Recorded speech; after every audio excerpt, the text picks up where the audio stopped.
Hi. We are.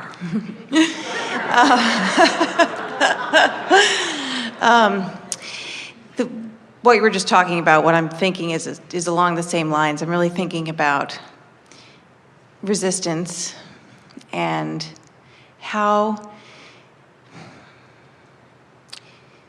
what is it that makes us resist and feel so fearful of all that is good in the vortex? So that's really an interesting question, because what makes us fearful of what is good? Well, that's a totally illogical question, isn't it? Why would I fear something that's good? So stay there why would I fear something that's good? You wouldn't. You would never fear something that's good. But if something is good and you're looking in opposition, you're going to feel what you call fear. Follow that? You don't fear what is good. You just feel fear when you look in opposition to what is good. So when you feel fear, you're not looking at what's good. You're looking at the absence of what you think is good. Did you follow that? Yeah. That's the thing to know about your guidance system. In other words, anytime, so let's start in a really obvious place. Who you really are is love. When you are focused upon someone and not loving them, even though you may have good reason by your physical standards, your choice to push against them has you out of whack with the love that is really you. So the emotion that you call hate or anger is nothing more than the disallowance of the love which is natural. So what if that disallowance is not directed externally but directed internally? So it's very difficult for me to choose to love myself and accept myself for the magnificent being that I am. Well, you don't. So that's what I resist. You're not alone in that. Most people are harder on themselves than everybody else all put together, because you've been trained that way by people who looked at you with disappointment because you didn't make their world complete. In other words, so many people you've been bumping up against have been looking for love in all the wrong places. And over time, it wears you down as you are unable to be that impossible thing that they're asking you to be. That really is a perfect answer, but very hard to hear sometimes. In other words, you've trained yourself away from caring about your alignment and into caring about their approval of where you're at. So when you find yourself having a hard time appreciating yourself, we say it doesn't matter what the object of your love or appreciation is. It only matters that you have one. And sometimes the easiest thing to do is to start with something easy, something that's like your cat or your dog, or someone who has never betrayed you except for that one accident on the carpet. In other words, someone who is easy for you to love, because loving is alignment. And so as you find objects to love, and you find that object to love and that one and that one and that one, before long you can turn the lens on yourself and still feel love. So start with the easy things first. One more. You see, we can stand here and say, that's just ridiculous that you wouldn't love you, but that doesn't help. We can stand here and say, it's so easy for us to love you, but that doesn't really help. We could even tell you all of the reasons that we love you, but you know what's interesting about that? We don't love you because you're wonderful. We love you because we love. Now, is that painful? Some people say, oh, well, Abraham loves everybody. No big whoopee when they love you. They love everybody. But that's what we want you to come to. In other words, it's natural to love, and we are so accustomed to the fullness of who we are that when we see you, there is a plethora of things that we get to enjoy, because that's what our vibrational bent is, so it's so easy to see, you see. So we don't ask you to behave this way and this way. We don't say, be lovable so we can love you. We say, we love you, be however you choose to be. Our love for you is not dependent upon your behavior. Our love for you is unconditional. And that's the way we want you to be. We want you to experience the deliciousness and the naturalness of loving in spite of what's going on, you see. That's why so many people think that they need to control so many things, because when I look at that, I feel love. When I look at that, I don't. So we need to wrestle that to the ground and kill it, because I might see it again and it might force me to not feel love, which doesn't feel good. So we need to eradicate that. We need to wipe that off the face of the earth so that I never have to feel this way again, because I have no ability to focus over there as long as that exists. You see. So that's what we're saying, the same thing to you. You just have to decide how you want to feel, and then just start with easy things until you get the hang of it. Okay. People have trained each other. People have trained you. They've said to you, if you behave in this way, I will love you. And so you just knocked yourself out being lovable. Just knocked yourself out being lovable. But you weren't knocking yourself out being in alignment. So you never felt the love that you thought you were eliciting from others. That's why it's so confusing, you see. There have been times, one time in particular, where I can remember being very much in alignment and understanding exactly what you just said, and how operating from that place of being loving and loving myself and able to love everything that kind of came across my path during that time, things just fell out of the way like dominoes. I mean, it was extraordinary. It's nice that you have that memory, because that's exactly what we're talking about.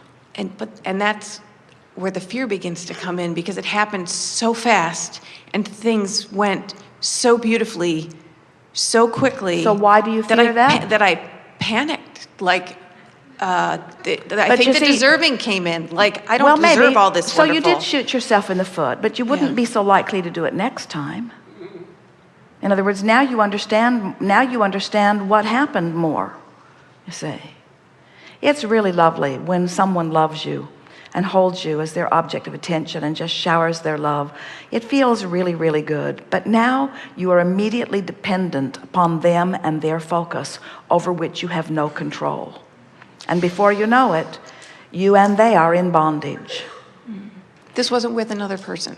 This occurred as a function of my actually forgiving several people who had hurt me early in my experience. Well, do you know what forgiveness is? Forgiveness is withdrawing attention from the thing that's keeping you out of the vortex. That's all forgiveness is. It's turning your attention to something that puts you in the vortex instead of towards something that keeps you out of the vortex. So forgiveness is just returning to your vortex. That's all it is. It's being who you really are. Right. So really the key is to think in terms of what you are presenting, not what is being presented to you. If you want someone to love you, you are looking for love in all the wrong places. If you want to find objects of attention to love, now you're really onto something, because there are so many. One night, in an effort to just get into the vortex, in the midst of some troubling things that were active in Esther's experience, she just focused upon her new pillow and just appreciated that pillow. It sounds ridiculous that the pillow was her easiest object of attention. It wasn't snoring.